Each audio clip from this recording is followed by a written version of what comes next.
viu? E aí, para você entender como que ela funciona, primeiro eu tenho que te explicar o que que ela resolve, tá?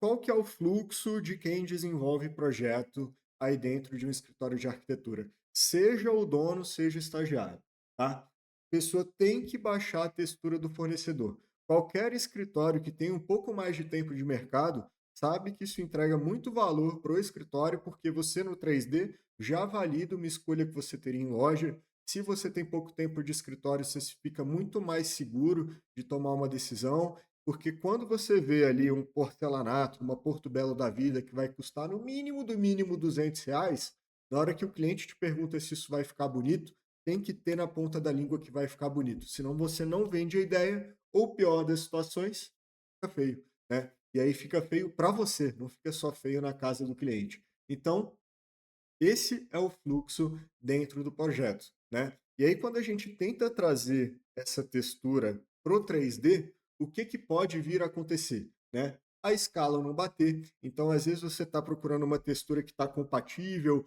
em um site que às vezes até é pago, né, de textura, que tem alguns sites muito bons, né? E aí você coloca, às vezes, sem querer no 3D, a textura que está numa escala incorreta, que está numa dimensão que não faz sentido, né? Porque no computador a gente trabalha com pixels e aí, né, quando a gente vai para o software de renderização e para o software 3D, a gente trabalha com metros e centímetros, né? Então as escalas são muito diferentes e a gente fica meio confuso nesse meio tempo.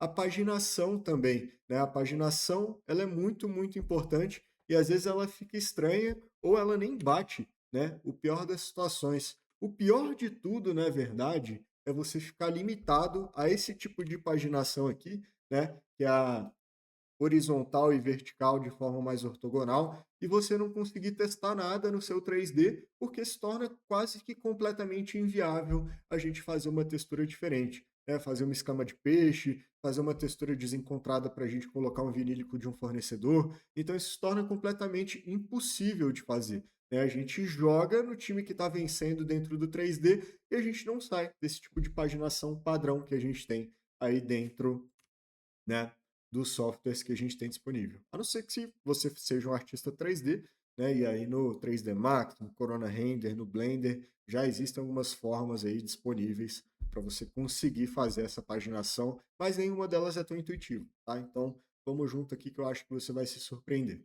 E aí, a consequência de tudo isso, né, é que você tem um projeto, uma aplicação de textura no 3D que parece meio improvisada, o cliente, ele não entende bem o revestimento, né? Você não consegue às vezes vender a ideia direto para ele. O render, ele perde qualidade, porque você vai lá, se propõe a trabalhar com uma textura do fornecedor. A textura não tem mapa nenhum. E aí o render vai perder qualidade, vai ficar com aquela cara, na melhor das hipóteses, de plástico, né? Fica meio maquete o render, né? Então isso pode vir a acontecer. E a apresentação, no final das contas, do 3D, que vende 100% a ideia do que você está projetando, ela fica pouco convincente, tá? Então, a ideia é essa.